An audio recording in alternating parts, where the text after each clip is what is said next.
தமிழ் தேசிய இனத்தின் ஒற்றை நம்பிக்கை, தமிழ் தேசிய இனத்தின் இருளகற்ற வந்த பேரொளி எங்கள் தாய்ப்புலி செந்தமிழன் சீமான் உங்களோடு.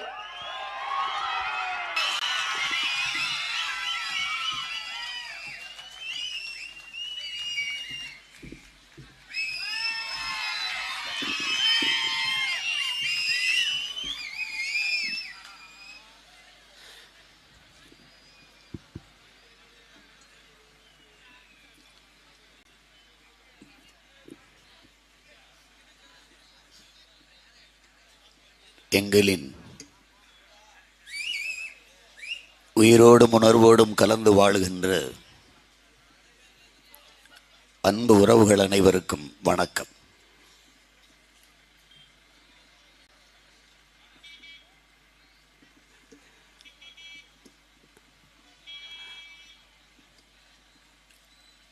வாயிலிருந்து நீங்கள் பேசுகிற வார்த்தைகள் கேட்பவரின் செவிவரைதான் சென்றடையும். அதே நேரம் இதயத்திலிருந்து எடுத்து பேசுகிற வார்த்தைகள்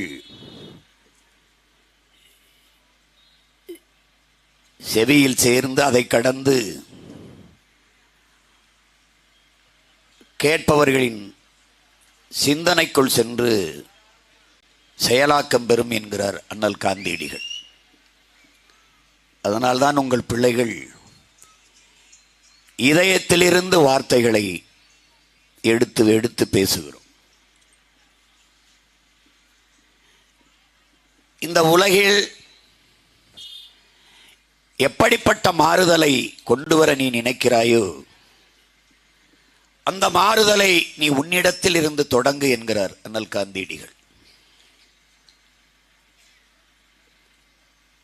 உலகம் முழுமைக்கும் நிகழ்ந்திருக்கிற பெரும் மாறுதல்கள், மாபெரும் புரட்சிகள் எல்லாம் அப்படி நிகழ்ந்தவைதான். எனக்குள் எந்த மாற்றத்தையும் ஏற்படுத்த முடியாத நான் சமூக மாற்றத்தை ஏற்படுத்த முடியாது.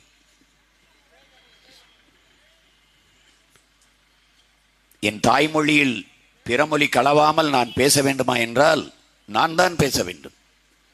அது என்னிலிருந்தான் தொடங்க வேண்டும். உங்கள் பிள்ளைகள் நாங்கள் வந்த பிறகு எவ்வளவு பெரிய மாறுதல்கள் நிகழ்ந்திருக்கு என்பதை நீங்கள் ஆய்வு செய்து பார்க்கலாம்.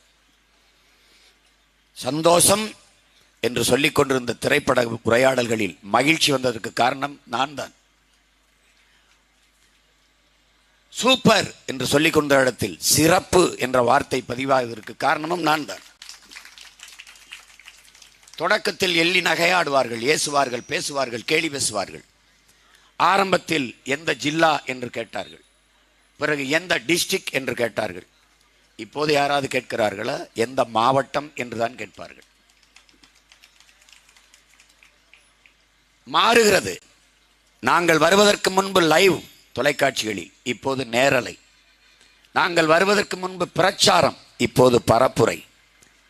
மாற்றம் என்பது நம்மிலிருந்து வர வேண்டும். என் உடன் பிறந்தவர்களே, பேரன்பு மிக்க பெற்றோர்களே, அப்படிப்பட்ட ஒரு மாற்றத்தை நாம் செய்வதற்குத்தான் இந்த களத்திலே நிற்கிறோம். ஒரு சிறிய மகள் ஒரு பெண் மகளை அனுப்பி என்ன சாதித்து விடப் போகிறாய் சீமான் என்று நினைக்கலாம். ஏற்கனவே திமுக அதிகாரத்தில் இருக்கிறது. என் தங்கை சொன்னது போல எந்த அரசியல் மாற்றமும் ஆட்சி மாற்றம் வரப்போவதில்லை. ஆனால் என் தங்கை வென்றுவிட்டால் தமிழகத்தில் மாபெரும் அரசியல் மாற்றம் நிகழும். ஆலமரத்தின் விதையை யார் வார்த்தது? யாராவது பார்த்துருக்கீங்களா? மீனின் சினை முட்டையை விட சிறிதாக இருக்குங்கிற அவை. மீனின் சினை முட்டை யாராவது பார்த்துருக்கீங்களா? நிறைய இருக்கும். ஆனால் ஒன்றை தனியாக எடுத்து பார்த்தால் மைக்ரோஸ்கோப் வச்சா பார்த்தா கூட தெரியாது. மீனின் சினை முட்டையை விட சிறிதாக இருக்கும் ஆலமரத்தின் விதையில் அது மரமான பிறகு 3 படைகளை அதன் நிழலின் கீழே நிறுத்திவிட முடியும் என்கிற பாடுகிறார். யானைப்படை, குதிரைப்படை, காலாட்படை என்று 3 படைகளை அதன் கீழே நிறுத்திவிட முடியும் என்கிறார். அப்படி இந்த சிறிய மகளை அனுப்புங்கள் சட்டசபைக்குள். என்ன நிகழுது என்று பாருங்கள். எவ்வளவு பெரிய மாளிகை, எவ்வளவு பெரிய அரண்மனை, எவ்வளவு பெரிய கோட்டை, ஒரு சிறிய ஓட்டை, ஒரே ஒரு சாவிதான் திறக்குது, சின்ன சாவி. அந்த சாவியாக என் தங்கையை கருதுங்கள். இந்த உங்களுக்கு புரியுதுன்னு நினைக்கிறேன். ஒரு பெண் என்ன செஞ்சு இவளை எதுக்கு போய் நிறுத்திருக்கான் சீமான்? ஒரு சின்ன மகள் போய் என்ன செஞ்சிடும்? இப்படிதான் நினைச்சான் எல்லாரும். தமிழரின வரலாற்றில் ஆண் மன்னர்கள், ஆண்களினுடைய வீரத்தையே படித்து வந்த தமிழ் பெருங்குடி மக்களே, இப்படித்தான் உலகத்தில் எந்த ஒரு சிந்தனையாளன், புரட்சிகர சிந்தனையாளன், முற்போக்கு சிந்தனையாளன், பெண்ணிய உரிமைக்கு பேசியவன், எழுதியவன், பாடியவன், போராடியவன், அவனெல்லாம் கனவு கண்டிருப்பான் இல்லையா, ஒரு பெண்மகள் எப்படி இருக்க வேண்டும் என்று.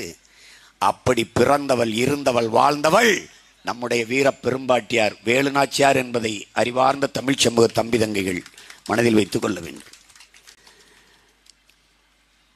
கணவரை கொன்றுவிட்ட பிறகு கைக்குழந்தை வைத்துக்கொண்டு, முக்காடை போட்டுக்கொண்டு, வெள்ளை உடையை உடுத்திக்கொண்டு, மூக்கை சிந்திக்கொண்டு, மூளையிலே உட்கார்ந்து அழுது கொண்டிருந்த காலத்திலே, இழந்த நிலத்தை நான் மறுபடி போரிட்டு மீட்டே தீர்வேன் என்று கணவனின் உடல் மீது சத்தியம் எடுத்து உறுதியேற்றுக்கொண்டு காட்டுக்குள் ஓடி மறைந்து மறுபடியும் படை திரட்டி வந்து இழந்த நிலத்தை மீட்டமான மரத்தி நம்முடைய வீர பெரும்பாட்டியார் வேலுநாச்சியார். அவளுடைய வரலாற்றை படித்தாய் என்றால் என் தங்கை இந்த களத்திலே நிற்பது சரிதான் என்று உனக்கு தோணும். இந்த இனத்தின் வரலாற்றிலே இழந்த நிலத்தை மறுபடியும் போரிட்டு மீட்ட வரலாறு நம்முடைய பாட்டி வேலுநாச்சியாருக்கும் அவளுடைய பேரன் எங்கள் தலைவன் பிரபாகரனுக்கும் தான் உண்டு. அதனால்தான் ஒரே ரத்தம் அதே வீரம் என்ற முழக்கத்தை முன்வைத்தோம். அதிலே எங்களுடைய தலைவரின் படையிலே, புலிப்படையிலே அங்கையர் கன்னி என்ற ஒரு அக்கா, இலங்கையின் கடற்படை இராணுவம், மொத்த கட்டுமானமும் மொத்த இயக்கமும் ஒரு கப்பலுக்குள் இருக்கிறது.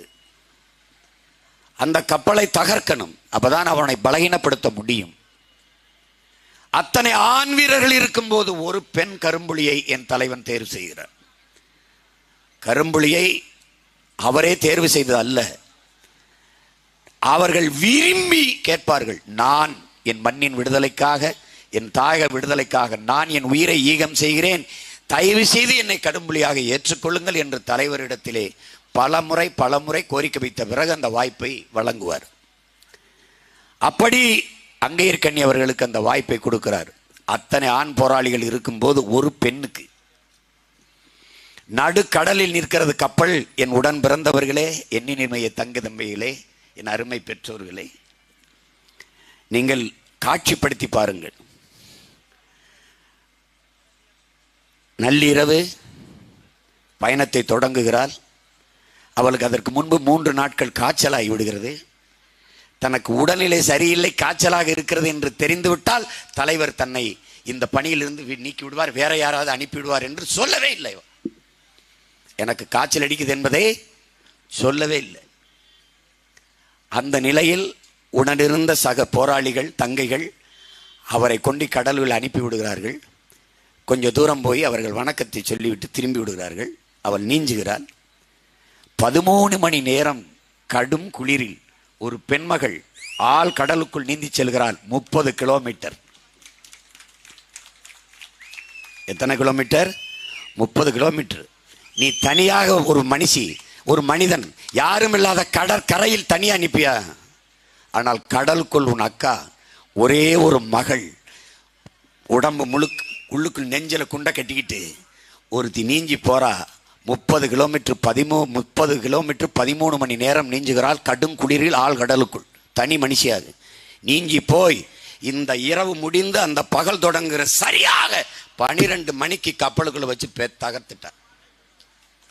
உலகம் திரும்பி பார்த்துருச்சு. இலங்கை உறைஞ்சு போச்சு. ஒரே யாரு, எத்தனை பேர்? ஒரு பெண்மகள். அந்த அங்கையர் கண்ணின் தங்கைதான் இந்த அபிநயா என்பதை அறிவார்ந்த தமிழ் சமூக தம்பி தங்கைகள் புரிஞ்சுக்கணும். ஒரு இலக்கு, ஒரு வேலை, இதை செய்து முடிக்க என் தலைவன் ஒரு கட்டளை தளபதிக்கு கட்டளை இடுகிறார். அவர் பல ஆண் போராளிகளை அனுப்பி அனுப்பி அனுப்பி பார்க்கிறார். அந்த செயலை செய்து முடிக்கவில்லை, தோற்று போகிறார்கள். தலைவர் கேட்கிறார், என்ன பிரச்சனை என்று கேட்கிறார். அது சரியா வரலன்னா, ஏன் வரல, எத்தனை பேர் போனாங்க, யார் யார் போனாங்கன்னா மொத்தமா ஆண்கள், ஆண் போராளிகளுக்கு தான் வாய்ப்பு கொடுக்கப்பட்டிருக்கு. கேட்கிறார், ஏன் பெண் போராளிகளுக்கு வாய்ப்பு கொடுக்கல? அண்ணா, ஆண் போராளிகள் பசங்களாலே முடியலன்னா பெண்களால் எப்படின்னா முடியும், தங்கைகளால் அது முடியாதண்ணா அப்படின்னு.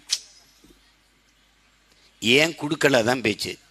சரி, ஒரு முறை கொடுத்து பாருங்கன்னு தலைவர் சொல்லை தட்ட முடியாமல் பெண் போராளிகளுக்கு அந்த வாய்ப்பை கொடுக்கிறார்கள். அதுவரை ஆண் போராளிகள் செய்ய முடியாததை பெண் போராளிகள் செய்து முடித்தார்கள். அன்னைக்கு தெரிந்தது. நீ ஆபிரகாம் லிங்கன், நீ வந்து சொல்ற நெப்போலியன் பெரிய வீரன், அலெக்சாண்டர் பெரிய வீரன், செங்கிஸ்கான் பெரிய வீரன், சொல்லிட்டே வருவே, நீ சொல்லிட்டே வருவே.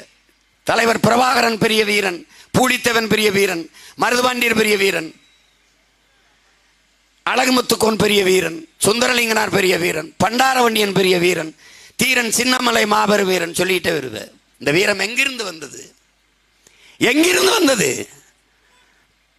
தன் ரத்தத்தை பாலாக மாற்றி தன் மார்பில் இருந்து பிள்ளைகளுக்கு ஊட்டி தாயின் மார்பில் குடித்த பாலில் இருந்து வந்தது நமக்கு அந்த வீரம். அது செங்கிஸ்கான் ஆயிரு, அது அலெக்சாண்டர் ஆயிரு,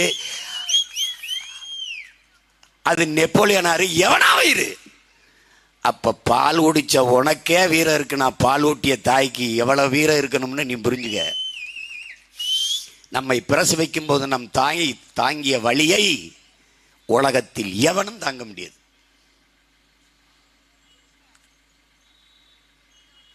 பெண்களை போற்றாத எந்த நாடும் பெருமை அடையாது. இத்திரண்டு ஆண் வேட்பாளர்களுக்கு இடையில ஒரு தங்கச்சியை நிறுத்தணும்னு வம்பா நிறுத்தினதுக்கு காரணம் அதுதான்.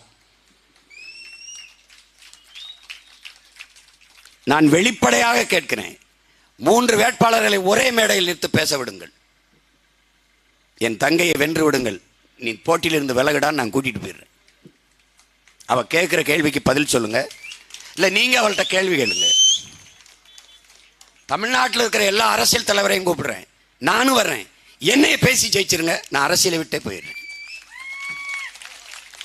நீங்க ஒரு 1/2 மணி நேரம் பேசணும், ஐயா ஸ்டாலின் ஒரு 1/2 மணி நேரம் பேசணும், எல்லா தலைவர்களும் 1/2 மணி நேரம் பேசணும், நானும் ஒரு 1/2 மணி நேரம் பேசுறேன். நீங்களும் கடுத்தெடுத்துவீங்க. நீங்க வந்தா ஆட்சி எப்படி செய்வீங்கன்னு சொல்லுங்க, அவர் வந்தா ஆட்சி எப்படி செய்வீங்கன்னு சொல்லுங்க, நான் வந்தா எப்படி செய்வேன்னு சொல்றேன். எனக்கு சொல்ல தகுதி, நேர்மையும் உரிமை இருக்கு. ஏன்னா நான் வரலை, நீங்க வந்துட்டீங்க. உங்க ஆட்சியின் லட்சணத்தெல்லாம் நாங்கள்லாம் வீதியில நிற்கிறோம். நீங்க உங்க ஆட்சியின் லட்சணம் என்ன? ஒருத்தர் சொல்றான், சரக்கை குடிச்சிட்டு காலிப்பாட்டில் கொடுத்தா 10 ரூபா, பாடியை கொடுத்தா 10 லட்சங்கிறான். இதுதான் இந்த ஆட்சியினுடைய. இப்போ நீங்கள் வந்து கள்ளச்சாராயம் குடித்து செத்தவர்களுக்கு நிவாரணம்னு சொல்கிறத மாற்றிக்கிறணும். கலைஞரின் நூற்றாண்டுக்கான இளம் விதவை பெண்களின் மேம்பாட்டு திட்டம், இளம் விதவை பெண்களுக்கான மேம்பாட்டு திட்டம்னு சொல்லுங்க. இனிமேல் அப்படி சொல்லுங்க. கள்ளச்சாராயம் கலைஞரின் நூற்றாண்டு, அதற்காக இளம் விதவை பெண்களுக்கான மேம்பாட்டு திட்டம். அந்த திட்டத்தின் தலைவர் யார் என்றால் திராவிட மாடலின் நாயகன் ஐயா ஸ்டாலின் அவர்கள். இங்கே நம்ம அருமை தம்பி, முன்னாள் ராணுவ வீரர்களுக்கு என்ற அரசியல் அமைப்பு வைத்திருக்கிற தம்பி முனைவர் சுரேஷ் பாபு அவர்கள் கூட சொன்னாங்க, அண்ணே ரேசன் அரிசி போடுறாங்க அப்படின்னு. அறிவார்ந்த என் தம்பி தங்கிட்ட கேட்கறதுக்கு என்கிட்ட கேள்வி இருக்குது, நான் அதை சொல்லணும்னு நினைக்கிறேன். நம்ம அப்பா ஒரு விவசாயி, நம்ம ஒரு விவசாயி, நீ ஒரு விவசாயி. நம்ம நிலத்தில் விளையுது நெல், அதை நம்ம விற்கிறோம். நம்ம நிலத்தை விற்கிறோம், அரிசியை விற்கிறோம், நெல்லை விற்கிறோம். அந்த நெல் அரிசியாகி கடைக்கு விற்பனைக்கு வரும்போது தரமாக இருக்குது, மக்கள் சேவைக்கு ரேஷன் கடைக்கு வரும்போது தரமற்று புழுத்து போய் மூக்குக்கிட்ட கொண்டு போக முடியாத நாத்தடிக்குது. ஒரே வயலில் விளைந்த நெல் வியாபாரத்துக்கு போகும்போது தரமாக போகுது, மக்களுக்கு கொடுக்க ரேஷன் கடைக்கு வரும்போது தரங்கட்டு வருது. இடையில என்னடா நடக்குது? இதுதான் கேள்வி. நீ கேட்க வேண்டிய கேள்வி இதுதான். என்ன நடக்குது? என்ன நடக்குது?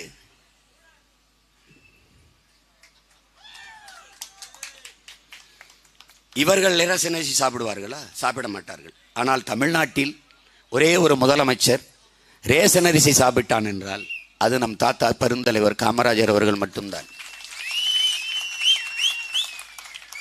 சமையல்காரர் இருக்கார் பாருங்க, சமைக்கிறவர், சமைச்சு வச்சுட்டோன்னு வைரவன் ஐயாவோட தாத்தாவோட உதவியாளர் அந்த அரிசி சாப்பாடை எடுத்துக்கிட்டு முகிட்ட கொண்டும் போது அப்படியே ஒரு நாத்த வரும், கொமட்டுங்க, முகஞ்சொலிக்காம ஐயா சாப்பிடுவாங்க அப்படின்னு. அப்போ அவருடைய நண்பர்கள் எல்லாம் பெரிய பெரிய வியாபாரிகள், அரிசி வியாபாரம் பண்ணுகிறவர்கள். தரமான அரிசியை மூட்டையாக கொண்டாந்து தர்றோம்னு போடும்போது இல்லை இல்லை அதெல்லாம் எடுத்துகிட்டு போக சொல்லு. ஐயா நீங்கள் இதுக்க சனம் இதைத்தானே சாப்பிடுது, அப்போ அதைத்தானே நாம் சாப்பிட்ணும், நமக்கு ஒன்றா அவங்களுக்கு ஒன்றா அப்படி நினச்ச தலைவன் இருந்த இடத்துல தான் இப்படி இருக்கு. என் தங்கச்சியெல்லாம் ரொம்ப வருத்தப்படுறாங்க, காசு கொடுக்குறாங்கன்னா காசு கொடுக்குறாங்கன்னு. இப்போ எப்படி ஆயிடுச்சுன்னா மக்கள்கிட்ட நான் கேட்டேன், நிறைய பயணம் பண்ணுவோம்ல, அப்போ அம்மா பெரியம்மா சித்தப்பா பெரியப்பாட்டெலாம் கேட்பேன், என்னப்பா என்ன பண்ண அம்மாட்ட. அம்மா சொல்கிறாங்க, சீமா எந்த பையன் வந்தாலும் எதையும் செய்ய போகிறதில்ல, இதையாவது வந்துட்டு போட்டு விடு. கடைசிக்கு அந்த நிலைக்கு நம்ம மக்கள் வந்துட்டாங்க. இங்கே போட்டியே திமுக நாம் தமிழர் அப்படின்னு மேலோட்டமாக கருதிடக்கூடாது. கருத்தியலா திராவிடம் திமுக என்பது பணத்தை முன்னிறுத்துகிறது. தமிழ் தேசிய அரசியலை முன்னெடுக்கிற நாம் தமிழ் என்பது இனத்தையும் அதன் மானத்தையும் முன்னிறுத்துகிறது. திராவிட கட்சிகள் திமுக இதுவரை செய்து வந்த தீய அரசியலை ஒழித்து ஒரு தூய அரசியலை நிலத்தில் நிறுவ வேண்டும் என்று தமிழ் தேசிய அரசியலை கொண்டிருக்கிற கருத்தியலை கொண்டிருக்கிற நாம் தமிழர் கட்சி துடிக்குது. அப்படி என்ன தூய அரசியல்?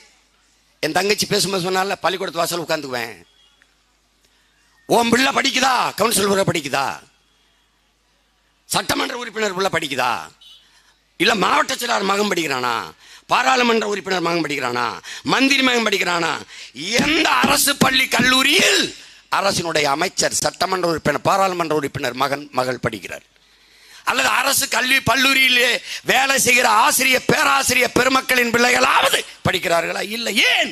தரம் இல்லை. தரம் இல்லை. ஏன் தரம் இல்லை? தரங்கட்டவர்கள் கையிலேயே பல ஆண்டுகளாக அதிகாரம் இருப்பதால் அது தரம் இல்லை. அரசு மருத்துவமனை இருக்கா? இருக்கு. எம்ஜிஆருக்கு முடியல, அப்பலோ. அம்மையார் ஜெயலலிதாவுக்கு முடியல, அப்பலோ. ஐயா கருணாநிதிக்கு முடியல, எம்ஜி ராமச்சந்திரா, காவேரி. தம்பி செந்தில் பாலாஜிக்கு முடியல, தாத்தா ஓமந்தோரா ராமசாமி ரெட்டியார் பேர்ல கட்டப்பட்ட மருத்துவமனை. சட்டமன்ற கட்டிடமாக கட்டினாங்க, அது மருத்துவமனையா மாறிச்சு, அங்கதான் வர சேர்த்தாங்க. 2 நாள் திருப்பி காவேரி. ஏன் தரம் இல்லை? அரசை நடத்துறவனே சொல்றானே தரம் இல்லைன்னு. அப்ப எதுக்கு தான் அரசு மருத்துவமனை? யாருக்கு வைத்தியம் பார்க்க? மருத்துவ மாணவர்கள் எலியை தவளையை பாம்பை அறுத்து கீறி பார்ப்பது போல ஏழைகளின் உயிரை கீறி பயிற்சி எடுப்பதற்கு அரசு மருத்துவமனையா? எதற்கு அரசு மருத்துவமனை? அதுக்கு எதற்கு அவ்வளவு ஆயிரக்கணக்கான கோடி ஒதுக்கீடு? என்ன தரத்தில் வைத்திருக்கிறீர்கள்? அரசை நடத்துபவர்களுக்கு அரசு பள்ளி கல்லூரிகளில் நம்பிக்கை இல்லை என்றால், மருத்துவமனையில் நம்பிக்கை இல்லை என்றால், அடித்தட்டு மக்களுக்கு எப்படி நம்பிக்கை வரும்? என்ன தரத்தில் மருத்துவம் கிடைக்கும்? அப்ப மாறுதல் என்ன? சட்டமன்ற உறுப்பினரா, மாமன்ற உறுப்பினரா, பாராளுமன்ற உறுப்பினரா, அமைச்சர் மகனா, முதலமைச்சர் பேரனா, எவனா இருந்தாலும் அரசு பள்ளி கல்லூரியில் தான் படிக்கணும். சட்டம் மாறுதல் இல்ல. தனியார் பள்ளியில் தான் படிப்போம். படி படி, பதவியே விலகு, பதவியே விலகு. அரசு மருத்துவமனையில் படுத்துத்தான் மருத்துவம் செய்து கொள்ள வேண்டும். அப்படி போய் முதலமைச்சர் வந்து அரசு மருத்துவமனையில் படுத்தால்,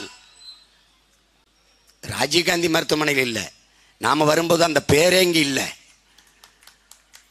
அதை நல்லா கவனிச்சுக்கணும். மான தமிழ் மகனின் ஆட்சி நிறுவப்படும் போது என் இனத்தை அளித்த கொடுங்கோலனுக்கும் துரோகிகளுக்கும் என்னடா என் நிலத்தில் பேரு? கல்வெட்டு, தெரு, சாலை. தூக்குடா. என் இனத்தில் இல்லாத பெருமை மிக்க முன்னோர்களா? நாட்டின் விடுதலைக்கு செக்கை இழுத்தவன் பேரனும் பேத்தியிலும் இங்க நிக்கிறோம். தூக்குல தொங்கினவன்டா தீரன் சின்னமலை மருது வண்டியும், அவன் பேரன் பேத்திகள் நிக்கிறோம். எங்களுக்கு இல்லாத உரிமை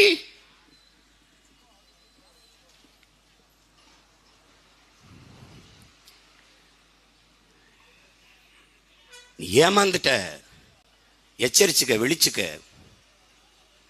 விழிப்புணர்வற்ற சமூகத்தில் நடிப்பவனுக்கே முதலிடம் கிடைக்கும் என்கிறார் ஐயா இறை என்பவர்கள். அதை நல்லா கவனிச்சுக்கணும். நீ சார்லி சாப்ளின் மாதிரி நடிக்க சொல்றான் பள்ளிக்கூடத்தில் மாறுவேடம் போட்டு. சார்லி சாப்ளின் மாதிரி ஒரு மாணவனுக்கு முதல் பரிசு, ரெண்டாவது மாணவனுக்கு ரெண்டாவது பரிசு, மூணாவது ஒருத்தர் நடிச்சிருக்காரு, அவருக்கு மூணாவது பரிசு. 3 பேரை வரிசையில் நிற்க சொல்லி சொல்றாங்க, பாராட்டுறாங்க. கடைசியா மூணாவதா நின்னாரு பாருங்க, அவர் உண்மையிலே சார்லி சாப்ளின், அவருக்கு தான் மூணாவது பரிசு. என்ன சிரிக்கிறீங்க? உண்மையிலே நடந்திருக்கு. உண்மையிலேயே சார்லி சாப்ளினுக்கு உண்மையிலே சீமான் நடிக்கும்போது சீமானை விட்டுட்டு மற்ற 3 பேருக்கு முதல் பரிசு. சீமா மாதிரி நடிச்சவனுக்கு அப்படி. இதுதான் ஒருத்தன் பண்ணி மாதிரி கத்துறாங்க. சின்ன வயசு பண்ணி மாதிரி கத்துறான், பெரிய வயசு பண்ணி மாதிரி கத்துறான். பண்ணி மாதிரியே கத்துறான், கூட்டம் நல்லா ரசிக்குது, காசு போடுது. அவன் எந்த வேலைக்கும் போறதுல பண்ணி மாதிரி கத்தி கத்தி சாப்பிட்டே திடுறான். நம்மளை மாதிரி ஒருத்தன் வரான், நான் உன்னை விட நல்லா கத்துவேன், உண்மையிலே பண்ணி மாதிரி கத்துவேன்றான். போட்டி. எப்படி போட்டி? இதே மாதிரி ஒரு இடத்துல போட்டி, மக்கள் எல்லாம் கூடியிருக்கிறாங்க. அந்த ஒருத்தன் கத்துறான், வழக்கமா பண்ணி மாதிரி நல்லா கத்துவான்ல, அவன் கத்திக்கிட்டே இருக்கான்.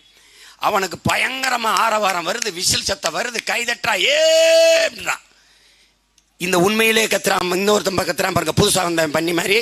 இப்போ நான் வச்சுக்கிறீங்களேன், கத்திக்கிட்டே இருக்கேன். அவன் என்ன பண்றான்? நீ போலி, நீ போலி, அவன் தான் உண்மை உண்மைங்கிறான். யாரு? இந்த பண்ணி மாதிரி ரொம்ப நாளா கத்திக்கிட்டு இருக்கவன. இவன் வெறுப்பான, நீ பாட்டுற, கைதட்டி விசில், நிறுத்துறா அப்படின்ட்டு போய் ஒரு சாக்கை, கோணி சாக்கு போட்டு ஒன்று மூடி இருக்கு, அதை எடுக்கிறான். உண்மையிலே பண்ணி படுத்து கிடக்கு. இவன் நேரம் கத்துனது இவன் இல்ல, உண்மையிலே அந்த பண்ணி. உண்மையிலேயே பண்ணி கத்துன சத்தத்தையே மறந்து விட்ட மக்கள், போலியை நம்பி ஏமாந்து விட்ட மக்கள். உண்மையிலேயே இந்த மக்களை நேச்சு கத்திக்கிட்டு இருக்க எங்களை விட்டுட்டு ரொம்ப நாளா ஏமாத்துற அந்த அயோக்கிய பயல்களை நம்பி நம்பி ஓட்ட போட்டு போலிகளை நம்பி வேணா கள்ளச்சாராயத்தை குடிக்கிறதுல நாட்டம் கொண்டவனா இருக்கான, இவனுக்கு என்ன நல்லது கெட்ட தெரிய போகுது? அப்பதான் ஐயா இறை என்பு கீழ் எழுதுறாங்க, விழிப்புணர்வற்ற சமூகத்தில் நடிப்பவனுக்கே முதலிடம் கிடைக்கும், மாற்ற துடிப்பவனுக்கு இங்க ஆதரவு இல்லை. ஏன் மாற்ற துடிக்கிறவனுக்கு, நினைக்கிறவனுக்கு ஆதரவு இருக்கு. இதான் இங்க பிரச்சனை. நீங்க இப்படித்தான் பார்க்கணும். மதிப்புமிக்க நம் உரிமைகளை சில ரொட்டி துண்டுகளுக்காக விற்பதென்பது அவமானகரமானது. அண்ணல் அம்பேத்கர் சொன்னது என்னைக்குன்னு கேளு. அவர் காலத்திலே ஓட்டு காசு கொடுக்க ஆரம்பிச்சிருக்காங்க. அதனாலதான் இந்த கருத்தை பதிவு வைக்க வேண்டிய அவசியம் வருது. மதிப்புமிக்க நம் உரிமைகளை சில ரொட்டி துண்டுகளுக்காக விற்பதென்பது அவமானகரமானது என்ற கருத்தை அன்றைக்கே புரட்சியாளர் அண்ணல் அம்பேத்கர் பதிவு செய்ய வேண்டிய நிர்பந்தம் ஏற்பட்டிருந்தால் அன்னைக்கு ஆரம்பிச்சிருக்கான். அதுக்கு பின்னாடி நம்முடைய தாத்தா தெய்வ திருமகன் முத்துராமலிங்க தேவர் அவர்கள், ஓட்டுக்கு காசு கொடுக்கிறவன் பாவி, அந்த காசை வாங்கி கொண்டு ஓட்டு போடுகிறவன் தேச துரோகி என்று சொல்ல வேண்டிய தேவை இருக்கின்றால் அவர் காலத்திலும் காசு விட்டுருக்கான். பேரறிஞர் அண்ணா என்ற பெருந்தகை 7 கடல் தாண்டி 7 மலை தாண்டி அங்கே இருக்கிற 7 மலையானை துணைக்கு அழைத்து வருவானேன், ஓட்டுக்கு காசை கொடுத்து விட்டு அந்த 7 மலையான் படத்தில் மேலே அடித்து சத்தியம் வாங்குவது ஏன்? இந்த காங்கிரசார் யாரு? அண்ணா அவர்கள், அவருடைய வாரிசு தான். இன்று எவ்வளவு வீட்டில் எத்தனை ஓட்டு? இந்த வெங்காயங்களால எந்தெந்த சாதிக்கு என்ன ஓட்டுன்னு எண்ணி காசு கொடுக்க இந்த வெங்காயங்களால முடியும். எந்தெந்த சாதி எந்தெந்த ஊர்ல எவ்வளவு இருக்குன்னு எண்ணி சாதி வாரி கணக்கெடுப்படுத்து அதுக்கேற்ப இடஒதுக்கீடு கொடுக்க முடியாது. இவங்களெல்லாம் என்ன பண்ணலாம்னா, கழிவறை கழுவிட்டு கட்ட வழக்கு மாதிரி வச்சிருப்போம்லடா. ஆமாமா, அதை வச்சுதான் அடிக்கணும். சாதி வாரி கணக்கெடுப்படுத்து கொடுன்னு சொல்றதுல உனக்கு என்ன பிரச்சனை? உங்களுக்கு என்ன பிரச்சனை? என்ன பிரச்சனை? ஆணவ படுகொலை, குடிப்பெருமை, சாதிய பெருமைக்கு நடக்கிற படுகொலைகளை தடுக்க நீ ஒரு தனி சட்டம் ஏற்று, அது கடுமையான சட்டம் ஏற்றுனா முடியாது. இவர்கள்தான் சாதி ஒழித்து சமதர்ம சமூகம் நிலைநாட்ட வந்த புரட்சியாளர்கள், சாதி ஒழிப்பு போராளிகள், முற்போக்குவாதிகள், சமூக நீதி காவலர்கள். அறிவார்ந்த தமிழ் சமூக தம்பி தங்கைகளே, சிந்தித்து பாருங்கள். எவ்வளவு காலம் நாம் ஏமாற்றப்பட்டிருக்கோம் என்று.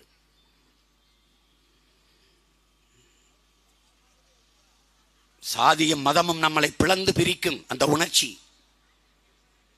கடற்பாறை அருவாள் கத்தி போல வெட்டி பிளக்கும் சதையை எது இணைக்கும்? மொழி, இன உணர்வு. மொழி என்கிற நூலும் இன உணர்வு என்கிற ஊசியும் தான் அதை தைத்து இணைக்கும். இதை என்னிலும் இளைய என் தம்பி தங்கிகள் புரிந்து கொள்ளணும்.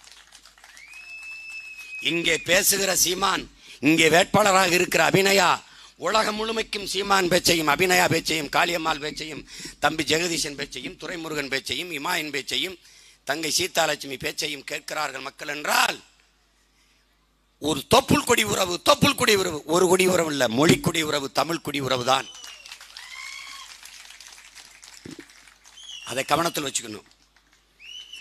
சாதிவாரி கணக்கெடுப்பு எடுக்க முடியாது என்றால், சாதிவாரி இடஒதுக்கு மத்திய அரசு எடுக்கணும் என்றால் அவன் எடுக்க மாட்டான் என்று தெரிந்து அங்கே நகர்த்தி விடுவது. சாதிவாரி கணக்கெடுப்பு எடுக்கல, அருந்ததியருக்கு 3 விழுக்காடு நான் தான் கொடுத்தேன் சொன்னது யார்? ஐயா கருணாநிதி. கொடுத்தது யார்? அவர் தான். இஸ்லாமிய குடிகளுக்கு 3.5 விழுக்காடு கொடுத்தேன், கொடுத்தது யார்? அவர் தான். இப்ப 10.5 விழுக்காடு படையாட்சிகளுக்கு கொடுத்தது யார்? ஐயா எடப்பாடி பழனிசாமி. இவர் தான். மாநில அரசு தான். அது ஏற்கப்படுது, எதிர்க்கப்படுது, அதை போராடுறோம், அது வெல்றோம், அது வேற. மாநில அரசு கொடுக்க முடியும் என்றால் குடிவாரி கணக்கெடுப்பு எடுக்க முடியாதா? எடுக்கிற உரிமை இல்லையா? கொடுக்கிற அதிகாரம் இருக்கிற உனக்கு எடுக்கிற அதிகாரம் இல்லையா? அப்ப எவ்வளவு பெரிய ஏமாற்று! ஏன் எடுக்க மாட்டாய்? எடுக்க மாட்டாய். எடுத்தால் 6 நூற்றாண்டு காலத்திற்கு மேலாக தமிழ் குடிகளை நீங்கள் எவ்வளவு காலம் வஞ்சித்து ஏமாத்தி எங்களுக்கான இடத்தை அனுபவித்துக் கொண்டிருக்கிறீர்கள் என்று தெரிந்துவிடும். வெடிப்பான், துடிப்பான், கிளர்வான், புரட்சி செய்வான், தரைமட்டமாக கீழே விழுவாய். எடுக்க மாட்டார். பெரியாரை பேசியவர்கள் எடுக்க மாட்டார்கள். பிரபாகரன் பிள்ளைகள் தான் குடிவாரி கணக்கெடுப்பு எடுத்து ஒவ்வொரு குடிகளுக்கும் உரிய இட ஒதுக்கீடு அல்ல, உரிய பங்கீடை கொடுப்போம். இது நடக்கும் பாரு. ஏன் 10.5ங்கிற? குடிவாரி எண்ணிட்டா 15 விழுக்காடு வருது. குடு. கவுண்டர் 2 கோடியா? 2 கோடி. அது 18 விழுக்காடு. குடு. கல்லர் எவ்வளவு என்ன? கல்லர் இவ்வளவு வருது. குடு. யாராவது அங்க கேட்டா கேள்றா? கேட்டா கேளு. முதலியார் எவ்வளவு, பிள்ளை எவ்வளவு, உடையார் எவ்வளவு, கோனார் எவ்வளவு, எண்ணி கொடு, எண்ணி கொடு. எடுத்து கொடுக்காத, அள்ளி கொடுக்காத, அளந்து கொடு, அளந்து கொடு. அதுதான் சரியான சமூக நீதியா இருக்க முடியலன்னா அது அநீதி. எப்படி எவ்வளவு காலமாக ஏமாற்றிக் கொண்டிருக்கிறார்கள் என்று நீ பார்க்கணும். எவ்வளவு காலமாக என்பாரு. நீ நல்லா கவனிச்சுக்க என் அன்பு தம்பி தங்கைகளே. சாதிய ஏற்றதாழ்வுகளை வைத்துக் கொண்டு சமூக மேம்பாடு, சமூக முன்னேற்றம் என்று பேசுவது மலக்குழியின் மேலே போடுகிற மல்லிகை பந்தலுக்கு சமம் என்கிறார் புரட்சியாளர் அண்ணல் அம்பேத்கர். இவன் தாழ்ந்தவன் பறையன், இவன் கீழே விழுந்தவன் அருந்ததி, இவன் தாழ்ந்தவன் சானான், இவன் அதற்கு கீழே தாழ்ந்தவன். இப்படி ஒவ்வொருத்தனாக தாழ்த்தி தாழ்த்தி சக குடிகளை, ஒரு தாய் பிள்ளைகளை, தமிழ் தாய் பிள்ளைகளை, சொந்த ரத்தங்களை தாழ்த்தி வீழ்த்தி சுகம் காண்பது ஒரு மனநோய். நீ அவன் தாழ்ந்தவன், இவன் தாழ்ந்தவன், இவன் தாழ்ந்தவன் என்கிறாய். தமிழனே தாழ்ந்தவன். நீ இந்திய நிலத்தை ஆள முடியுமா? உனக்கு அந்த வாய்ப்பு இருக்கா? சட்டம் இருக்கும்பா, நீ சக்கரை காதுல ஊத்துன மாதிரி இருக்கும். வாய்ப்பு இருக்கா? வாய்ப்பு இருக்கா? ஒரிசாவை ஒரு தமிழன், ஒரு மரத்தமிழன் கார்த்திகேய பாண்டியன் ஆளுவானோ என்கிற ஆண்டு விடுவானோ அதற்கு வாய்ப்பு இருக்கிறது என்ற நிலையிலேயே பாய் பாய் பாண்டியாங்கிற வாட்டிட்டான். பாத்துக்க. இந்தியன் சொன்னா நம்பின, இந்துன்னு சொன்னா நம்பின, ஒரே நாடு, ஒரே ரேஷன் கார்டு, ஒரே தேர்தல், ஒரே வரி, எல்லாம் சொன்னா நம்பின. என்ன கேட்டான், தேசிய நீரோட்டத்துக்கு வாங்கன்னு. தேசிய நீரோட்டத்துக்கு நான் வர, காவிரியில கொஞ்சம் நீரோட்டத்தை இங்க விடுங்கன்னு. வெங்கலம் மாதிரி நம்ம இங்க பாரு, எல்லாரும் சரியா இருக்கான், நாம சரியா இல்ல. எல்லாரும் சரியா இருக்கான், நம்மகிட்ட ஒற்றுமை இல்லை. இங்க வந்து இருக்கிற எல்லாரையும் பாரு. நீ காட்டுக்குள்ள நேஷனல் ஜியோகிராஃபி, டிஸ்கவரி சேனலை பாரு. சென்னாய், கழுத புலி எல்லாம் உருவத்தில் ரொம்ப சின்னது, ஆனா 5000, 2000, 3000 அப்படியே ஓடும். இந்த சிங்கம் புலியெல்லாம் தனித்தனியே தெரியும். நீ அப்படி திரிஞ்சுதான் தோத்து போன. உருவத்தில் சிறிய மிருகங்களாக இருக்கிறது ஒற்றுமையாக இருக்கு. ஒரு சிங்கம் வேட்டையாடுது, இந்த மாதிரி வேட்டையாடி அந்த விலங்கை சாப்பிடுது. இந்த சிங்கத்தையே காட்டிக்கிட்டு இருக்காங்க கேமரா. திடீர்னு சிங்கம் வாழை முறுக்கிட்டு ஓடுது கத்திக்கிட்டு. எதை பாத்திரா ஓடுதுன்னா இப்படி மெதுவாக அந்த கேமராமேன் திருப்புறாரு. 5000 கழுதைப்புலி அப்படியே வருது. அதை பார்த்துட்டு சிங்கம் ஓடுது. காரணம் என்ன? ஒன்றிணைந்து ஒற்றுமை. ஒற்றுமையில எவ்வளவு வலிமையானவனையும் தகர்த்தர முடியும்னு காட்டுது.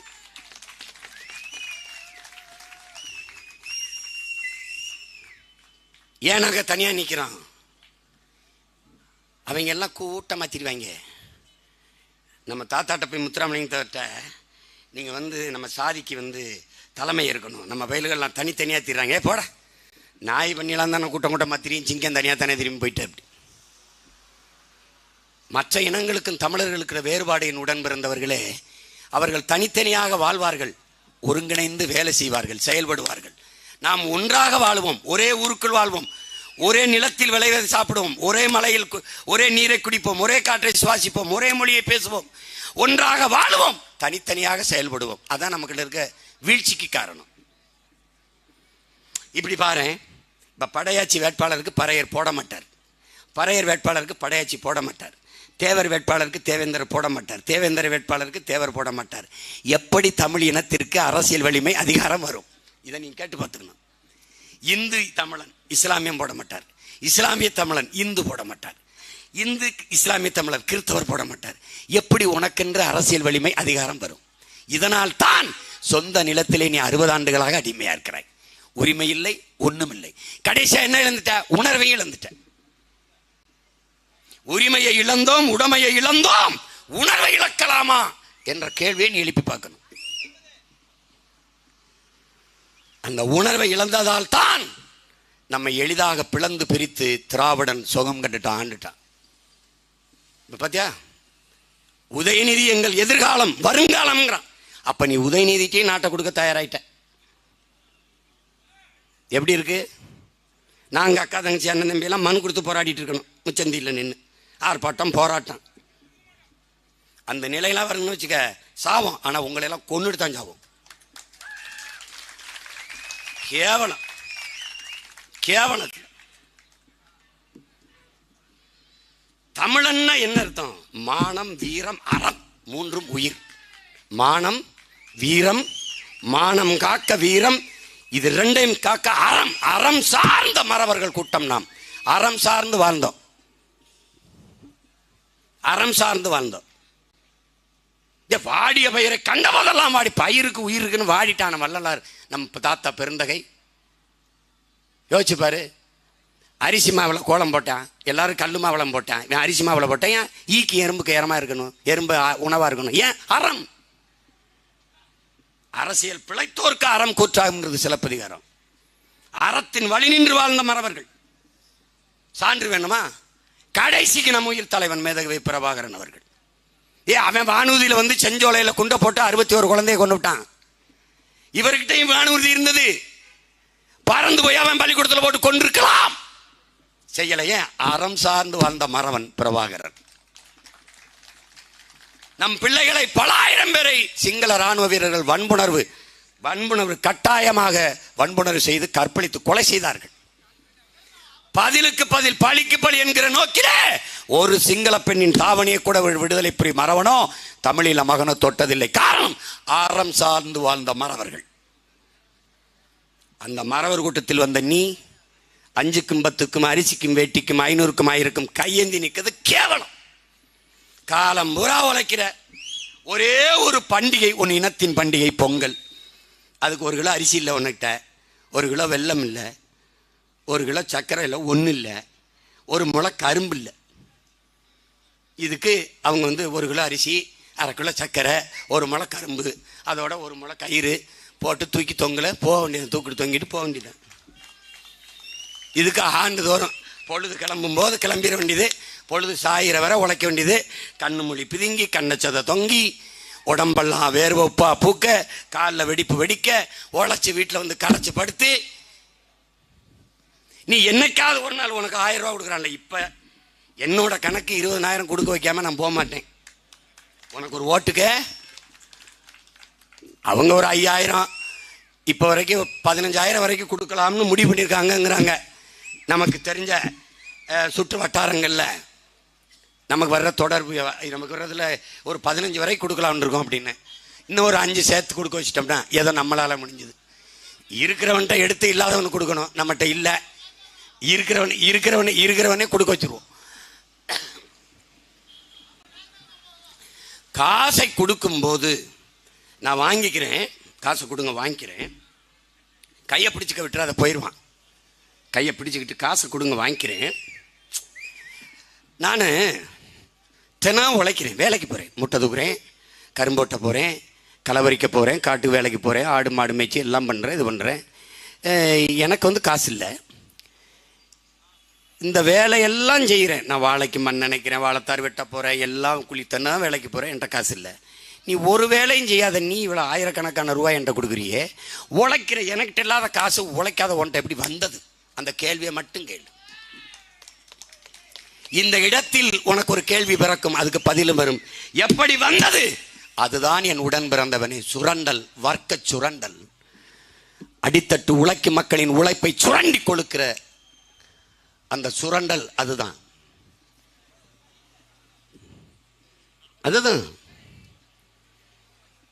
அது மதிப்புமிக்க வாக்கை விற்கக்கூடாது. இங்கே அரசியல் என்பது எப்படி கட்டமைக்கப்பட்டிருக்கிறது? அது இந்திய அரசியல், இந்திய நாட்டை ஆளுகிற பாரதிய ஜனதாவோ காங்கிரஸோ இல்லை இந்த கட்சிகள், திராவிட கட்சிகள், இந்த கட்சிகள்லாம் என்ன செய்யும் நினைக்கிற? அவனுக்கு சேவை அரசியலோ செயல் அரசியலோ கிடையாது, வெறும் செய்தி அரசியல் மட்டும்தான். 1000 ரூபாய் செப்டம்பர் 17 கொடுக்கப்படும் என்று ஜனவரியில் இருந்தே எல்லா இடங்களிலும் பல 100 கோடிகளை செலவழித்து விளம்பரம் செய்வார்கள். செய்தி அரசியல். 100 ரூபாய் கொடுப்பார்கள், 1000 ரூபாய் விளம்பரம் செய்வார்கள். 100 கோடி கொடுப்பார்கள் திட்டம், 1000 கோடிக்கு விளம்பரம் செய்வார்கள். இது செயல் அரசியலோ சேவை அரசியலோ கிடையாது, வெறும் செய்தி அரசியல் தான்.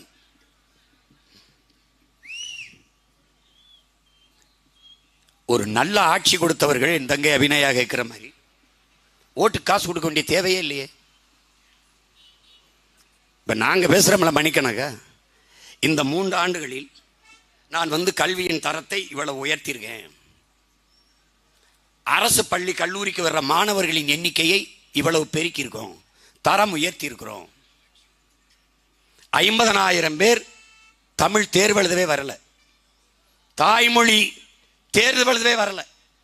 இவர்கள் தான் தமிழ் வளர்ச்சிக்கு பாடுபடுகிற தமிழ் பெருங்குடி மக்கள், இவர்கள் தான். நல்லா கவனிச்சுக்க. கல்வியின் தரத்தை உயர்த்தியிருக்கேன், மருத்துவத்தின் தரத்தை உயர்த்தியிருக்கேன். ஏதாவது சொல்ல முடியுதா பாரு? சரியான சாலை வசதி, தடையற்ற மின்சாரம் கொடுக்க நாங்கள் பாடுபட்டுருக்கோம். முன்னாடியெல்லாம் 4 மணி நேரம் 5 மணி நேரம் துண்டிக்கப்பட்ட இடத்தில் இப்போது அரை மணி நேரம் தான் துண்டிக்கப்படுகிறது. அவ்வளவு தூரம் மின் உற்பத்தியை பெருக்கியிருக்கோம். ஏதாவது ஒன்று. தூய குடிநீரை அரசே என் மக்களுக்கு விநியோகம் செய்து ஏதாவது ஒன்றும் இல்லை. ஆனால் வளர்ச்சி என்கிற பேரில் விளைநிலங்களின் வளங்களே குறைவு. இந்தியாவில் 150 கோடி மக்களை தொடுறோம். ஆனால் 150 கோடி மக்களுக்கும் செல்போனும் காரும் கொடுக்க திட்டம் வைத்திருக்கிற இந்த நாட்டில் 150 கோடி மக்களுக்கு நீரும் சோறும் கொடுக்க திட்டம் இருக்கா என்றால் நீ தான் கேள்வி எழுப்பி பார்க்கணும். இருக்கா? இல்லை. நீ எதை வேண்டுமானாலும் பதிவிறக்கம் செய்ய முடியும், டவுன்லோடு செய்ய முடியும். 1 லிட்டர் தண்ணீரையும் ஒரு நேர சோறையும் நீ பதிவிறக்கம் செய்ய முடியுமா? டவுன்லோட் பண்ணிடுவியா? ஆர்டர் தான் பண்ணணும். எங்கே பண்ணணும்? கடைக்கு எப்படி அரிசி பருப்பு வரும்? ஒரு விவசாயி உழுகணும், விதைக்கணும், விளைய வைக்கணும். என்னைக்காவது நீ அதை பற்றி கவலைப்பட்டிருக்கியா? இந்த அரசு கவலைப்பட்டிருக்கா? சிப்காடு 3000-4000 ஏக்கரை பறிக்கிறியே. இத்தனை சிப்காடுகள் இந்த நிலத்தில் இருக்கிற என் நில மக்கள் வளர்ந்தது என்ன? வாழ்க்கை தரம் உயர்ந்தது என்ன? உயர்ந்திருந்தால் எதற்கு குடும்ப தலைவிக்கு 1000 ரூபாய் கொடுக்க வேண்டிய அவல நிலை? எதற்கு இலவச அரிசி போட வேண்டிய ஏழ்மை வறுமை? ஏன் கல்லூரிக்கு போற என் தங்கைக்கு 1000 ரூபாய் கொடுக்க வேண்டிய அவசியமே? இலவச பஸ் பாஸ் ஏன் தேவைப்படுகிறது? ஒரு பஸ் கட்டணம் எவ்வளவு வந்துவிடும்? அதை கூட எடுக்க முடியாத நிலையில் என் இனப்பிள்ளைகளை நிறுத்தியது யார்? காலையில் சிற்றுண்டி மாணவர்களுக்கு. ஏன்? காலை உணவு சாப்பிட்டு கூட படிக்க வர முடியாத நிலையில் இவ்வளவு அடர்த்தியான வறுமையிலே எங்களை அழுத்தி ஆழ்த்தியது யார்? 60 ஆண்டுகளாக அதிகாரத்தில் இருந்த நீங்கள் என்ன சாதித்திருக்கிறீர்கள்? ஒரு வேளை சோற்றுக்கு கூட வக்கற்ற நிலையில் எங்களை நிறுத்தியதை தவிர நீங்கள் சாதித்தது என்ன? சாதித்தது என்ன? ஒன்றை சொல்ல முடியுமா? இத்தனை ஆண்டுகள் ஆட்சியில் நாங்கள் இதை செஞ்சிருக்கோம். இந்த திமுக அதை விடுங்க, ஐயா கருணாநிதி காலத்தை விடுங்க, ஐயா ஸ்டாலின் வந்த இந்த 3.5 ஆண்டுகளில் நான் இவ்வளவு சாதித்திருக்கிறேன். ஒன்று, 1000 ரூபாய் கொடுத்தது யாரு காசு? உங்க காசா? நீங்க என்ன சேர சோழ பாண்டியர் வம்சமா? உங்க பரம்பரை நிலத்தை எல்லாம் வித்துட்டு எங்களுக்கு கொடுத்தீங்களா? இல்ல என்ன சொல்லுங்க, எப்படி வந்தது இந்த காசு? எங்க காசு? எங்க காசு? என் மாமச்சின்னு சித்தப்பன் பெரியப்பன் குடிச்சு கொடுத்த காசுல கொஞ்சம் எடுத்து 1000-500 கொடுத்து அது செய்றீங்க. அது சாதனைன்னு இருக்கிறீங்க. 9 லட்சம் கோடி கடனை வச்சுக்க நீயே கடங்கார போய. 1000 ரூபா உனக்கு, என் தங்கச்சிக்கு 1000 ரூபா கொடுத்தா அவ தலையில 1 லட்சம் ரூபா இப்ப கடன் இருக்கு. நீ ஒரு கடங்கார பைய, நான் ஒரு கடங்கார பைய, அம்மா ஒரு கடங்காரி, நீ ஒரு கடங்கார பைய, எல்லாம் கடங்கார பையல. 1 லட்சம் ரூபா அவன் மேல இருக்கு. 9 லட்சம் கோடி. இவன் மயிராச்சின்னு செத்து போயிடுவான். அவன் கடற்கரையில் வேற இந்த வெண்ணையில புதைக்கணும். யார? நம்மளை கடங்கார நினைக்கணும். இந்த வெண்ணையை கடற்கரையில் படுத்தாதான் அப்படியே தூக்கம் புதைக்கணும் இவங்கள. டேய், ஒரு நாள் ஒரு பொழுது பேத்த அந்த சமாதியை தூக்கி போடல, நான் பிரபாகரன் மகளடா. நான் நீ நினைச்சுக்கிட்ட நீ 2 ஏக்கர்ல படுத்து கிடக்குறான் எல்லா பேரும். நாட்டு விடுதலைக்கு செக்க எழுத்தவன் எங்க இருக்கான்னு தெரியல. நாட்டு விடுதலைக்கு தூக்குல தொங்கின என் பாட்டை எங்க படுத்திருக்கான்னு தெரியல. ஏய், பார்த்துக்கிட்டே நீ உன் சேட்டை 26ல உன் ஆட்டத்தை ஒட்ட வாழ நறுக்கி நான் முடிக்கல. பார்த்துக்கிட்டே இருக்கு. நானும் ஒரு பெரிய கூட்டத்தை சேர்ப்பேன். எங்க கொள்கை கோட்பாட்டை ஏற்றுக்கொண்டு வருகிற எவரா இருந்தாலும் ஏற்போம். என்ன சீமான் கொள்கை? ஏழை பணக்காரன், உயர்ந்தவன் தாழ்ந்தவன் என்று பாகுபாடின்றி அனைவருக்கும் சரியான சமமான கல்வி. சமமான கல்வி எப்படி? உலகத்தில் கல்வியிலே முதலிடத்தில் இருப்பது தென்கொரியா, 2வது இடத்தில் ஜப்பான், 3வது இடத்தில் சிங்கப்பூர், 4வது இடத்தில் ஹாங்காங், 5வது இடத்தில் பின்லாந்து. இந்த 5 நாடுகளை தாண்டி தமிழ்நாடு முதலிடத்திலே என்கிற தரத்திற்கு உயர்த்துவது எங்களுடைய கனவு, என்னுடைய விஷன். இங்கே முடியல அமெரிக்காவுக்கு கொண்டு போ, இங்கே முடியல சிங்கப்பூர் கொண்டு போ, அமெரிக்கால முடியல தமிழ்நாட்டுக்கு கொண்டு வா என்கிற நிலையில் மருத்துவத்தின் தரத்தை உயர்த்துவேன். எனக்கு இல்லாத டாக்டரா? கொரோனா நேரத்தில் எந்த தனியார் மருத்துவமனை அவனை சேர்த்துக்கிட்டான்? தன் உயிரை பற்றி கவலைப்படாமல் அரசு மருத்துவமனையில் சேர்த்து மருத்துவம் கொடுத்த மாபெரும் மகத்தான மேதைகளடான மருத்துவர்கள், தேவதைகளடா நம் செவிலியர் பெண்கள், சேவை பெண்கள், நர்சுகள் எல்லாரும். அவர்களுக்கு நோய் தொற்று வந்து செத்தர எத்தனை நர்சுகள். கல்வி, மருத்துவம், அறிவை வளர்க்கும் கல்வி, உயிரை காக்கும் மருத்துவம், உலக உயிர்களின் உயிர் தேவையாக இருக்கிற நீரை விற்பனை பண்டமாக மாற்றிய நாடு. நாடுலடா சுடுகாடு. இதை மாற்றாமல் நீ எப்படி உன் பிள்ளை விட்டு போவ? இந்த ஊர்ல ஒரு 5 ஆண்டு உன் அண்ணன்ட்ட இந்த தம்பி தங்கச்சி 5 ஆண்டு இந்த நாட்டை கொடு. எப்படி மாத்தி காற்றேன் மட்டும் பாரு. 4500 டிஎம்சி ஆண்டு ஒன்று இருக்கு. மழை பெய்யுது. 1500 டிஎம்சி தான் பயன்பாட்டில் இருக்கு. மீதி எல்லாம் அடுத்த நொடி கடல்ல போகுது. 150 டிஎம்சிக்கு முட்டிக்கால் போட்டு கன்னடன்ட்ட கெஞ்சிக்கிட்டு இருக்க. அந்த நீரை கடலுக்கு போகாமல் தேக்கி நீர் மேலாண்மையில் என் பாட்டன் கரிகால் சோழன் என் மூதாதைகளை முந்தி நான் காட்டல. நீ பாத்தேரு. நான் 5000 ஏக்கர்ல ஏர்போர்ட் கட்ட மாட்டேன். நான் ஏறி வெட்டுவேன். என் ஆத்தால போய் மறுக்க மாட்டான். வெற்றா மகனே அப்படின்னு. வெற்றா 5000 ஏக்கர்ல ஏறி வெட்டினா 50000 ஏக்கர்ல விவசாயம் பண்ண முடியும். பிச்சைக்கார என் பாட்டன் ராஜேந்திர சோழன் கட்டின வீரநாராயண ஏரி கடலூர்ல 16 கிலோமீட்டர். என் ஊர் ராமேஸ்வரத்திலிருந்து தலைமன்னாருக்கு எவ்வளவு தூரம் நினைக்கிற? இலங்கை தலைமன்னாருக்கு எவ்வளவு தூரம் நினைக்கிற? சரியா 11 கிலோமீட்டர். அப்படின்னா ஒரு கடல். 16 கிலோமீட்டர் ஒரு சின்ன கடல். அதை தூர்வாரியிருந்தால் கடலூர் ஒவ்வொரு ஆண்டும் அதிக மழை பொழிவு பெறுகிறது. தாழ் பகுதி வெள்ளத்தில் மிதக்குது. அந்த நீரை வீரநாராயண ஏரியில் தேக்கி பெரும் குழாய் மூலமாக நான் காவிரி பாசனத்துக்கு கொண்டு போய் முடியாதா? என் தஞ்சை விவசாயிக்கு கொண்டு போய் முடியாதா? முடியுமா? முடியாது. செஞ்சிருக்க முடியாதா அவங்களால? ஒவ்வொரு அமைச்சரும் 2 லட்சம் கோடி, 3 லட்சம் கோடி, 15,000 கோடி, 20,000 கோடி, 1 லட்சம் கோடின்னு வச்சிருக்கானா இல்லையா?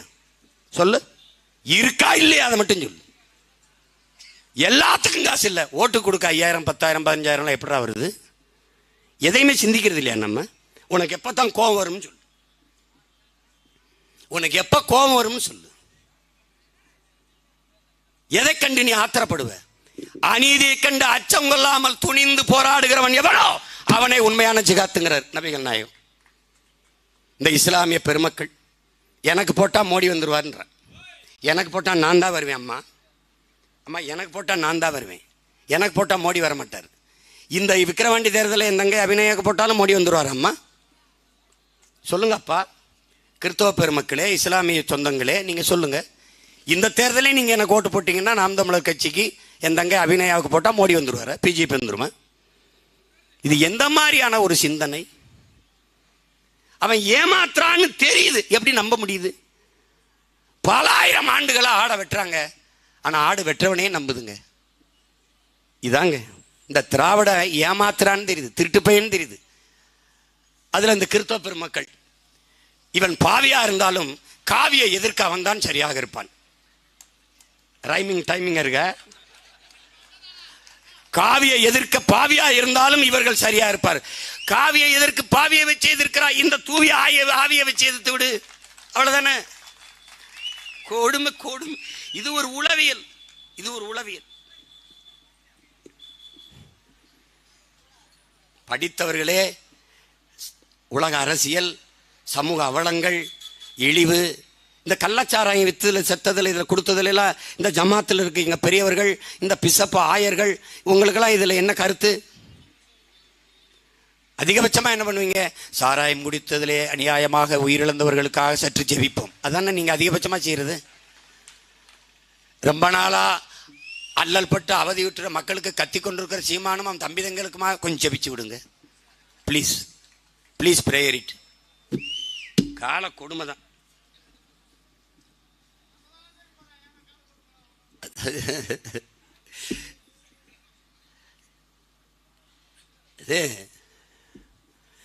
ஒன்றை சொல்ல விரும்புகிறேன்.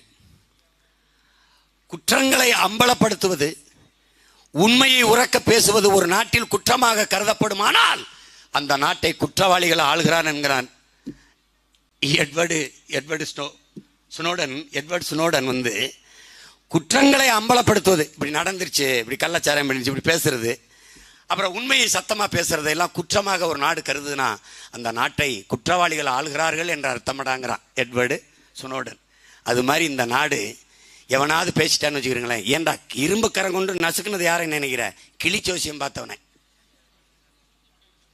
பஞ்சு மிட்டாய் வித்தவனே, இவங்க எல்லாம் இரும்பு கரம் கொண்டு அடக்கிறது. கால கொடுமை. நம்ம வந்து ஒரு நாள் அந்த இரும்பு கரத்தை எடுத்து ஈம்பு தலை பேச்சம்பளத்துக்கு போட்டு வாங்கி சாப்பிட்டு போக வேண்டியதுதான். ஒரு மாறுதலையும் இவர்கள் தரப்போவது இல்லை. திமுக வென்று போய் என்ன செய்ய போகுது? இருக்கிற கூட்டத்தில் இன்னொருத்தர் சேர போறார். கொள்ள கோஷ்டியில் கூடுதலா அலிபாபாவும் 40 திருடர்கள் மாதிரி அந்த திருடர்களோட இன்னொரு திருடர் சேருவார். அவ்வளவுதான். வேற என்ன நடக்கும்? எந்த மாறுதலும் வராது. இதனால எப்படி மாற்றம் வந்துடும் சீமான்? அப்படி கேட்காதீங்க. மாற்றம் எல்லாம் இப்படித்தான் தொடங்கி இருக்கிறது, இப்படித்தான் தொடங்கி இருக்கிறது. நறுமக்கள், விக்கிரவாண்டியில் வாழ்கிற அறிவார்ந்த தமிழ் சமூக மக்கள், படித்த இளைஞர்கள், பறையரோ படையாச்சியோ, இந்த நிலத்தில் வாழ்கிற எல்லாரும் நீங்கள் அரசியல் விழிப்புணர்வற்ற பிள்ளைகள். 2 பேர் தலைவர்கள், எங்கள் ஐயா மருத்துவர் ராமதாஸ் அவர்களும் என் அண்ணன் திருமாவளவன் அவர்களும் இந்த சமூக பிள்ளைகளுக்கு இடையிலே மிகப்பெரிய அரசியல் விழிப்புணர்ச்சியை ஏற்படுத்தி இருக்கிறார்கள். அவர்கள் கூடவே 10 ஆண்டுகள் பயணித்த மகன் என்கிற முறையிலேயே நான் உங்களுக்கு சொல்றேன். எத்தனை வகுப்புகளை நானே எடுத்திருக்கேன். நீங்கள் நல்லா தெளிந்து ஆழ்ந்து சிந்திக்கக்கூடிய ஆற்றல் பெற்ற இளைஞர்கள். எது சரி தவறு என்று உணர்ந்து தெளிந்து வாக்கு செலுத்துங்கள். உங்கள் வாக்கு மக்களாட்சி தத்துவத்தை ஏற்றுக்கொண்ட நாட்டில், ஜனநாயகத்தில் வலிமை மிக்க ஆயுதம். அந்த ஆயுதத்தை அநீதிக்கு எதிராக தூக்குங்கள். உலகில் எங்கெங்கு அநீதி நடக்கிறதோ, அக்கிரமம் நடக்கிறதோ, அதை கண்டு சகித்துக் கொள்ள முடியாமல் நீ கோபப்படுவாயானால் நீயும் என் தோழனே என்கிறான் சேகுவேரா. நீங்க கோபப்படுங்க. சீமான் கோபப்படலைன்னா அவன் கோடம்பாக்கத்திலே இருந்து படம் எடுத்துருந்துருக்கலாமே. எங்க வரணும்? என் கோபம் தான் இங்க நிறுத்திருக்கு. என் கோபத்துக்கு காரணம் என்ன? கோபத்திற்கு காரணம் என்ன? உங்கள் மேல இருக்கிற பேரன்பும் பெரும் காதலும் தான். உங்கள் மேலே இருக்கிற பேரன்பு பெரும் கோபமாக மாறுகிறது. ஐயோ, இப்படி அநீதி நடக்கிறதே, ஐயோ, மானத்திற்காக உயிரை விட்ட என் இனம் தன்மானத்தில் இந்த 1000-500க்கு கையேந்தி நிற்குதே. உயிரை கொடையாக கொடுத்த இனம், உலகத்திலேயே ஆண்ட மன்னன் வள்ளலாக இருந்தது என் இனத்தில் தான். பாரி, ஓரி, காரி, பேகன், ஆய், நெல்லி, அதியமான் என்று கடையெழு வள்ளல்கள். நாட்டை ஆண்ட மன்னனே கொடை வள்ளலாக இருந்தது உன் இனத்தில் தான். 360 கிராமத்தை கொடையாக கொடுத்து விட்டான் பாரி, கொடையாக கொடுத்து விட்டான். அவனுக்கு புகழ் வரல. ஆனால் ஏறி வந்த தேரை ஒரு முல்லை கொடி காட்டுக்குள்ளே தள்ளாடி நிற்கிற போது அறிவார்ந்த தமிழ் சமூக தம்பி தங்கைகள் சிந்திக்க முடியும். ஒரு குச்சியை ஊண்டி விட்டு போயிருக்கலாம். அரண்மனை போய் அங்கே ஒரு கொடி தள்ளாடி கொண்டிருக்கு, ஒரு குச்சியை ஊண்டி விடு என்று ஒரு சேவகன்றை சொன்னால், ஆனால் தான் அரண்மனைக்கு போறதுக்குள் அந்த கொடிக்கு ஏதாவது ஆபத்து வந்து விடுமோ என்று அவன் ஏறி சென்ற தேரை முல்லை கொடிக்கு நிறுத்திவிட்டு நடந்து சென்றான். செயல் பைத்தியக்காரத்தனமானது. மேலோங்கி நிற்பது தமிழின முன்னோர்களின் உயிர்மை நேயம். 360 கிராமத்தையும் மக்களுக்கு கொடுத்த போது வராத பேரும் புகழும் கேட்க முடியாத திறனற்ற முல்லை கொடிக்கு தேரை நிறுத்திவிட்டு போனதில் புகழ் விட்டு விட்டான் பாரி. புறப்புறல் வெண்பாமாலை பாடுகிறது என் உடன் பிறந்தவர்களே, பேரன்பு மிக்க பெற்றோர்களே, கொடையில் சிறந்த கொடை உண்டு. கேட்டு கொடுப்பது கொடைதான். ஆனால் கேட்கும் போது அவன் தன்மானத்தை இழந்து விடுகிறான். பசிக்குது, சாப்பிட காசு கொடுங்க, கேட்கும் போது தன்மானத்தை இழக்கிறான். அது சிறந்த கொடை இல்லை. கேட்காமல் கொடுப்பது கொடைதான், ஆனால் அதுவும் சிறந்த கொடை இல்லை. என் தங்கை முகம் வாடி இருக்கிறது என்றால், சாப்பிடலாட தங்கம், சாப்பிடு, கொடைதான், ஆனால் அது சிறந்த கொடை இல்லை. எது சிறந்த கொடை? கேட்கும் திறனற்ற உயிர்களுக்கு கொடுப்பதுதான் சிறந்த கொடை. கடையெழு வள்ளல்களில் ஆகச் சிறந்தவர்கள் பாரியும் பேகனும் தான். ஏன்? கேட்கும் திறனற்ற முல்லைக்கு தேரையும் கேட்கும் திறனற்ற மயிலுக்கு போர்வையும் கொடுத்த பேகனும் பாரியும் தான் வள்ளல்களில் தலை சிறந்தவர்கள். அவர்கள் யார்? உன்னுடைய தாத்தாக்கள், உன்னுடைய பாட்டன்கள், உன் இன முன்னோர்கள். அந்த பெருமையும் திமிரும் உனக்கு இருக்கணும். நீ இந்த 500க்கு கையேந்தும் போது, ஐயோ கொடுமையே, கள்ள ஓட்டுக்கும் காசு காந்தி சிரிச்சுக்கிட்டு போறாரு, கள்ளச்சாராயத்துக்கு கொடுத்த 10 லட்சத்திலையும் காந்தி சிரிச்சுக்கிட்டு போறாரு, விபச்சார விடுதிக்கும் காசு சிரிச்சுக்கிட்டு போறாரு, டாஸ்மார்க்கும் சிரிச்சுக்கிட்டு போறாரு, சூதாட்டத்துக்கும் சிரிச்சுக்கிட்டு போறாரு. அதனால நமக்கு என்ன தோணுது? காந்தியை பணத்திலிருந்து எடுத்து விட்டு மக்களின் மனத்தில் இடத்தை கொடுத்து விடுங்கள். அந்த இடத்தில் வேண்டுமானால் மோடி படத்தை போட்டு விடுங்கள், இந்த மாதிரி தலைவர்கள் படத்தை போட்டு விடுங்க, காந்தி எடுத்து விடுங்கள், தயவு செய்து எடுத்து விடுங்கள். இந்த இலங்கையெல்லாம் ராஜபக்சே அவர் படத்தை போட்டார், அது மாதிரி உங்க படத்தை போட்டுக்கோங்க தயவு செய்து. எதற்கெல்லாம் காந்தி எதிராக இருந்தார்? ஊழல், லஞ்சத்திற்கு, விபச்சாரத்திற்கு, மதுவுக்கு, எதற்கெல்லாம் எதிராக இருந்தாரோ அதிலெல்லாம் காந்தி சிரித்துக்கொண்டே அதற்கு துணை போகிற மாதிரி காந்தி படத்தை பொறித்து காந்தியை இதைவிட கேவலப்படுத்த எவராலும் முடியாது. அவரை எடுத்துடலாம், எடுத்துட்டு உங்களுக்கு எந்த தலைவர் பேர் இருக்கோ போடலாம். யார் சவர்கர் படத்தை கூட போடலாம், உங்களுக்கு ரொம்ப பிடித்த தலைவர், அவர் படத்தை கூட போட வச்சுட்டு நீங்க கொடுக்கலாம். கொடுமை நிகழ்ந்து விட்டது. இதையெல்லாம் மாற்ற வேண்டும் என்றால் சீமானும் உன் தம்பி தங்கைகளுக்கும் விதிக்கப்பட்ட விதி என்று நினைக்காதே. இந்த மண்ணில் பிறந்த ஒவ்வொரு மகனுக்கும் கையளிக்கப்பட்ட பிறவி கடமை, வரலாற்று பெரும்பணி என்பதை நீ புரிந்து கொண்டு களத்தில் நிற்கணும். பேச்சை கேட்டு அப்படி காத்துல களை விட்டு போகாத. நீங்க பேசுறது இந்த விக்கிரவாண்டியில ஒரு தொகுதியில, நேமூர் தொகுதியில நின்று ஊர்ல இருந்து பேசிட்டு இருக்கேன்னு நினைக்காத. உலகம் பூரா கேட்டுக்கிட்டு இருக்கான். எனக்கே வண்டியில போறது எனக்கே திருப்பி அனுப்புவான். இறங்கி வண்டியில் போய் உட்காந்து எனக்கு அனுப்பிட்டு இருப்பான். அவ்வளவு தூரம் போயிட்டு இருக்கு. நான் உலகம் பூரா இருக்க தமிழர்களுக்கு போயிட்டு இருக்கேன், உனக்கு பேசிட்டு இருக்கேன்னு நினைக்காத. நீ என்னதை இன்னும் பேச்சை கேட்டு வீட்டுக்கு போகக்கூடாது. நீ அண்ணன் பேச்சை கேட்டு போய் உன் கூட படித்தவன்ட்ட பேசு, கூட பிறந்தவன்ட்ட பேசு, பொண்ணு எடுத்தவன்ட்ட பேசு, சித்தப்பா ஒரு பக்கத்திற்கு அங்கே போய் பேசு, மாமா அப்படி பக்கத்திற்கு அங்கே போய் பேசு.